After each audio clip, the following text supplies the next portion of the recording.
दोस्तों, ये कहावत तो आप सभी ने सुनी ही होगी कि पैसा ही पैसे को खींचता है। और ये सही भी है, मगर तब जब आपको पता हो कि आपको अपना पैसा कहाँ, कब और किस में इन्वेस्ट करना चाहिए। मार्केट में लगभग हर दूसरा व्यक्ति अपना पैसा लगाकर उस पर अच्छे से अच्छे रिटर्न कमाना चाहता है, मगर उसे ये नहीं पता होता कि आखिर वो इसे इन्वेस्ट कहाँ करे। इसीलिए ज्यादातर लोग या तो अपना पैसा सेविंग अकाउंट में डाल देते हैं, या कोई इंश्योरेंस कर देते हैं, या फिर ज्यादा से ज्यादा एफडी कर देते हैं। अगर आप इनमें लॉन्ग टर्म के लिए भी इन्वेस्ट करते हैं तो भी ये आपको ज्यादा से ज्यादा 7 से 8% का रिटर्न देगा, जो कि बहुत बड़ा रिटर्न नहीं है। इस दुनिया के जितने भी अमीर लोग हैं वो बस इसलिए अमीर हैं क्योंकि उन्हें अपनी इन्वेस्टमेंट से ज्यादा रिटर्न लेने का तरीका आता है। और फाइनेंस की लैंग्वेज में इस तरीके को कंपाउंडिंग ऑफ मनी कहते हैं। कंपाउंडिंग से शायद आपको अपने बचपन में पढ़ा हुआ कंपाउंड इंटरेस्ट याद आ रहा होगा। बस ये समझ लीजिए कि ये भी कुछ उसी तरह का है। आइए इसे एक स्टोरी के थ्रू समझने की कोशिश करते हैं। दिल्ली में एक तिलक नाम के व्यक्ति रहा करते थे। तिलक के 2 बेटे थे, जिनमें से एक का नाम दीपक और दूसरे बेटे का नाम हर्ष था। वह अपने दोनों बेटों को नियमित रूप से हर मंथ 100 रुपए की पॉकेट मनी दिया करता था। दीपक अपनी पॉकेट मनी बड़े ही संभाल कर खर्च करता था और उसमें से कुछ पैसे बचाकर अपनी पिगी बैंक में भी डाल दिया करता था। लेकिन वहीं दूसरी ओर हर्ष अपनी पॉकेट मनी बिना सोचे समझे फालतू की चीजों पर खर्च कर देता था। ये सब देखते हुए उनके पिता तिलक ने डिसाइड किया कि वह अपने दोनों बेटों को मनी का सही तरीके से इन्वेस्टमेंट करना और यूज करना सिखाएंगे। तिलक ने अपने दोनों बेटों को बुलाया और कहा, आज से मैं तुम लोगों की पॉकेट मनी बढ़ा रहा हूँ, वो भी पूरे 1 साल के लिए। मगर मेरी एक शर्त है कि इस पॉकेट मनी को तुम केवल 2 ही तरीकों से ले पाओगे। पहला तरीका है कि तुम मुझसे हर मंथ 1000 रुपए ले जाओ, और वहीं दूसरा तरीका है कि तुम पहले मंथ मुझसे 10 रुपए ले लो और उसके अगले मंथ 20 रुपए और उसके अगले मंथ 40 रुपए। यानी कि मैं हर मंथ उस अमाउंट को डबल करके देता जाऊंगा 1 साल तक। दीपक और हर्ष दोनों अपने पिता की शर्त मान गए। दोनों भाइयों में दीपक थोड़ा समझदार था, इसीलिए उसने डिसाइड किया कि वो दूसरे वाले तरीके से ही अपनी पॉकेट मनी लेगा, यानी कि पहले मंथ 10 रुपए और उसके आगे वाले महीनों में अमाउंट को डबल करते हुए। वहीं दूसरी तरफ हर्ष के मन में थोड़ा लालच था। उसे लगा कि कहाँ 10-20 रुपए और कहाँ सीधा 1000 रुपए की पॉकेट मनी, जिसमें वो जी भर के अपने दोस्तों के साथ पार्टी कर पाएगा। उसने अपने पिता से कहा कि मैं पर मंथ 1000 रुपए वाले तरीके से ही अपनी पॉकेट मनी लूंगा। तिलक अपने दोनों बेटों की बातों पर सहमत हो गए। उन्होंने पहले मंथ दीपक को 10 रुपए दिए तो वहीं हर्ष को 1000 रुपए दिए। दूसरे मंथ दीपक को 20 रुपए दिए तो वहीं हर्ष को वही 1000 रुपए का सेम अमाउंट। ऐसा करके उन्होंने अपने दोनों बेटों को पॉकेट मनी देना शुरू कर दिया। स्टार्टिंग के 6 महीने दीपक के लिए बड़े ही अनहैप्पी थे, क्योंकि इन 6 महीनों में हर्ष को जहां टोटल 6000 रुपए मिल चुके थे तो वहीं दीपक के पास सिर्फ 320 रुपए ही आए थे। पर दीपक कंपाउंडिंग को अच्छे से समझता था और उसने 1 साल पूरा होने तक इंतजार किया। अब 1 साल के एंड तक आते आते हर्ष के पास टोटल 12,000 रुपए पहुंच चुके थे, तो वहीं दीपक के पास उसकी पॉकेट मनी का अमाउंट लगातार बढ़ते हुए हो चुका था 20,480 रुपए। दीपक की खुशी का ठिकाना ही नहीं रहा। 12वें महीने में हर्ष को हर महीने की तरह 1000 रुपए ही मिले थे, लेकिन दीपक को उस महीने 20,480 रुपए मिले, जो हर्ष से 19,000 रुपए से भी ज्यादा थे। क्या आप सोच सकते हो कि एक छोटा सा 10 रुपए का अमाउंट मात्र 1 साल में 20,000 तक पहुंच जाएगा। अब दोस्तों मान लीजिए अगर यहाँ 1 साल की जगह 3 साल का समय होता तो ये अमाउंट आपको बिलियंस में देखने को मिलता। और इसी को कहते हैं द मैजिक ऑफ कंपाउंडिंग। एक 10 रुपए का अमाउंट कब इतने बड़े अमाउंट में कन्वर्ट हो गया आपको पता भी नहीं चला। कंपाउंडिंग के थ्रू कुछ ऐसा ही होता है। हर्ष की तरह ज्यादातर लोगों को यही लगता है कि कंपाउंडिंग से कितना ही इंक्रीज हो जाएगा, लेकिन रियलिटी में तो कुछ और ही होता है। जब भी कोई व्यक्ति कंपाउंडिंग के थ्रू इन्वेस्ट करता है तो स्टार्टिंग ईयर्स में उसकी ग्रोथ ना के बराबर दिखाई देती है और लोग डीमोटिवेट होने लगते हैं और अपनी इन्वेस्टमेंट को इसी पॉइंट पर स्टॉप कर देते हैं। लेकिन अगर कोई व्यक्ति लॉन्ग टर्म तक रुकता है तो उसका ये इन्वेस्टमेंट इतना बड़ा रिटर्न देता है कि जिस पर विश्वास कर पाना मुश्किल हो जाता है। इसीलिए तो कंपाउंडिंग को दुनिया के महान वैज्ञानिक अल्बर्ट आइंस्टाइन ने दुनिया का 8वां अजूबा कहा है।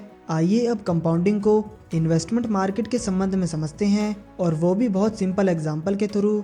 ये कहानी है 3 दोस्तों की, राम, श्याम और मोहित, जिन्होंने अभी फिलहाल में ही अपनी ग्रेजुएशन कंप्लीट की है। और अपनी जॉब की शुरुआत की है। तीनों की ही उम्र इस समय लगभग 21 से 22 साल की है। इनकम शुरू होने के बाद राम, श्याम और मोहित तीनों ही दोस्तों ने डिसाइड किया कि वो अपनी इनकम में से 10-10 हजार रुपए हर महीना इन्वेस्ट करेंगे। राम का फैमिली बैकग्राउंड बहुत ही एवरेज था। उसके पापा बहुत ही ट्रेडिशनल और टिपिकल माइंडसेट वाले व्यक्ति हैं। उन्होंने अपने बेटों से बोल रखा है कि वो शेयर और स्टॉक मार्केट के झमेले से हमेशा दूर ही रहें और चुपचाप अपने 10,000 रुपए एफडी में इन्वेस्ट कर दें। वहीं दूसरी ओर राम की माँ उसे सलाह देती हैं कि गोल्ड की कीमत कभी भी कम नहीं होती, तो बेटा तू अपना पैसा गोल्ड में ही इन्वेस्ट कर दे। राम अपनी माँ और पिता दोनों की बातें सुनता है और दोनों को ही खुश करने के लिए 10,000 में से 5,000 की एक एफडी कर देता है और बचे हुए 5,000 को गोल्ड में इन्वेस्ट कर देता है। दूसरी तरफ श्याम एक मॉडर्न एजुकेटेड फैमिली से बिलोंग करता है, जहां उसे लाइफ के अदर फील्ड के साथ साथ इन्वेस्टमेंट के फील्ड में भी फुल फ्रीडम मिली हुई है। वो इन्वेस्टमेंट मार्केट के संबंध में जगह जगह से रिसर्च करता है, कुछ एक्सपर्ट्स की सलाह लेता है और एंड में अपने 10,000 रुपयों में से 5,000 रुपये डेट फंड में इन्वेस्ट कर देता है और वहीं बचे हुए 5,000 रुपये SIP के थ्रू म्यूचुअल फंड में इन्वेस्ट करना शुरू कर देता है। तीसरा दोस्त मोहित है, जो कि कॉलेज के टाइम से ही रिच पीपल और इन्वेस्टमेंट मार्केट में काफ़ी इंटरेस्ट रखता है। वो शुरू से ही वॉरेन बफे और अन्य कई सक्सेसफुल इन्वेस्टर की बुक्स और थॉट्स को स्टडी करता आया है। उसे मार्केट की बहुत अच्छी समझ है, इसीलिए वो मैजिक ऑफ कंपाउंडिंग को भी बहुत अच्छी तरह से समझता है। मोहित ने फैसला किया कि वो अपना 10,000 रुपये का पूरा अमाउंट स्टॉक मार्केट के इंडेक्स फंड में इन्वेस्ट करेगा और वो भी लॉन्ग टर्म के लिए। और साथ ही उसने डिसाइड किया कि वो अपना ज़्यादा से ज़्यादा समय मार्केट में रिसर्च करने में देगा। अब बारी आती है तीनों के कंपैरिजन की।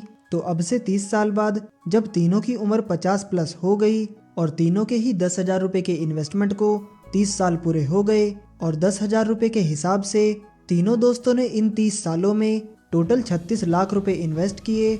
अब सबसे पहले हम बात करते हैं राम की।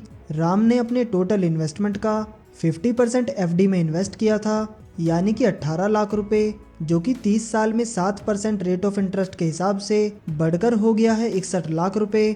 वहीं उसने अपना बचा हुआ 50% इन्वेस्टमेंट गोल्ड में किया था, जो 8% के हिसाब से आज 18 लाख से बढ़कर 75 लाख रुपए हो गए, क्योंकि भारत में पिछले 30 से 40 सालों में गोल्ड ने लॉन्ग टर्म में एवरेज इतना ही रिटर्न दिया है। अब 30 साल बाद राम का total portfolio 61 lakh plus 75 lakh करके हो रहा है 1,36,00,000 का। लेकिन यहाँ दिक्कत ये है कि इतने सालों में महंगाई भी बढ़कर बहुत ज़्यादा हो गई होगी, जिसकी वजह से पैसों की वैल्यू में भी लगातार कमी आई होगी। ऐतिहासिक रूप से महंगाई का एक एवरेज रेट लेकर चलें तो वो ज़्यादातर 7.5% रही है। इस हिसाब से अगर देखा जाए तो करंट टाइम में राम के पोर्टफोलियो की वैल्यू महंगाई से एडजस्ट करने के बाद मात्र 23 लाख रुपए रह जाती है। यानी कि इन 30 सालों में राम ने जितना पैसा इन्वेस्ट किया था, अंत में उसे रिटर्न के रूप में उतना ही पैसा मिला। इतने सालों के बाद भी उसे इस इन्वेस्टमेंट से कोई भी प्रॉफिट नहीं हुआ।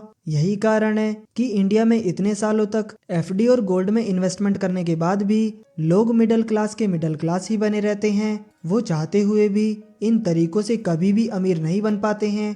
सालों की मेहनत और सेविंग के बाद भी वो वहीं के वहीं रहते हैं और इसका एकमात्र कारण ये है इन्वेस्टमेंट का तरीका गलत होना। चलिए अब बात करते हैं श्याम की, जिसने अपना 50% अमाउंट डेट फंड में इन्वेस्ट किया था और बचा हुआ 50% SIP के थ्रू म्यूचुअल फंड में। 30 साल बाद डेट फंड वाले इन्वेस्टमेंट से उसे रिटर्न के रूप में 61 लाख रुपए प्राप्त हुए, जबकि उसके दूसरे इन्वेस्टमेंट से जिसमें उसने 5-5 हजार रुपए करके SIP में इन्वेस्ट किया था, वो 14% के साथ 30 साल बाद उसे रिटर्न के रूप में 2.4 करोड़ रुपए प्राप्त हुए। टोटल किया जाए तो श्याम को 30 साल बाद 61 lakh plus 2.4 crore equal to 3 crore का रिटर्न मिला, जो एक बहुत अच्छा रिटर्न माना जाता है। अब वहीं अगर मोहित की बात करें, जिसने अपना सारा पैसा इंडेक्स फंड में इन्वेस्ट किया था, उसके 36 लाख रुपए 30 साल बाद 15% रिटर्न के हिसाब से 7 करोड़ रुपए हो गए और इतने सालों की उसकी मेहनत और मार्केट के उसके नॉलेज के कारण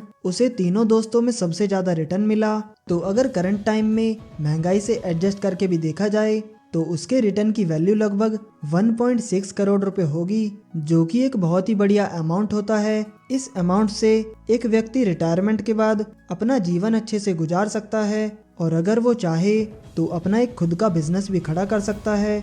तो दोस्तों, आपने देखा कि कैसे राम, श्याम और मोहित तीनों ने ही सेम अमाउंट इन्वेस्ट किया और वो भी सेम ईयर्स के लिए, लेकिन तीनों का इन्वेस्टमेंट का तरीका अलग अलग होने के कारण तीनों को ही अलग अलग रिटर्न मिला। राम को रिटर्न के रूप में सेम अमाउंट मिला और श्याम को 3 करोड़ का एक अच्छा रिटर्न मिला, तो वहीं मोहित को 7 करोड़ का एक बेहतरीन रिटर्न प्राप्त हुआ। और ये सब पॉसिबल हो पाया है सिर्फ इस वजह से कि मोहित को पता था कि what is the magic of compounding. जिस प्रकार हम सभी जब स्कूल में पढ़ते थे तो कंपाउंड इंटरेस्ट की जगह हमेशा ही सिंपल इंटरेस्ट चूज करते थे, क्योंकि सिंपल इंटरेस्ट बहुत ही सरल था और कंपाउंड इंटरेस्ट टफ। यही कारण है कि हम सभी का माइंडसेट भी सिंपल इंटरेस्ट वाला हो गया है और अब हम इन्वेस्टमेंट भी वहीं करते हैं जहां से रिटर्न भी हमें सिंपल इंटरेस्ट वाला मिले। इसीलिए इस सिंपल इंटरेस्ट वाले माइंडसेट को छोड़ना जरूरी है। अगर आप मार्केट के ऊपर रिसर्च करके अपने पैसों को काम पर लगाते हैं तो लॉन्ग टर्म में आप कंपाउंडिंग की मदद से एक अच्छा रिटर्न लेकर फाइनेंशियली फ्री हो सकते हैं। तो दोस्तों, आज के इस वीडियो में इतना ही। अगर वीडियो पसंद आया हो तो वीडियो को लाइक करें और अगर आप ऐसी ही वैल्यूएबल वीडियोस देखना चाहते हैं तो हमारे चैनल को सब्सक्राइब करें। आपका कीमती समय देने के लिए धन्यवाद।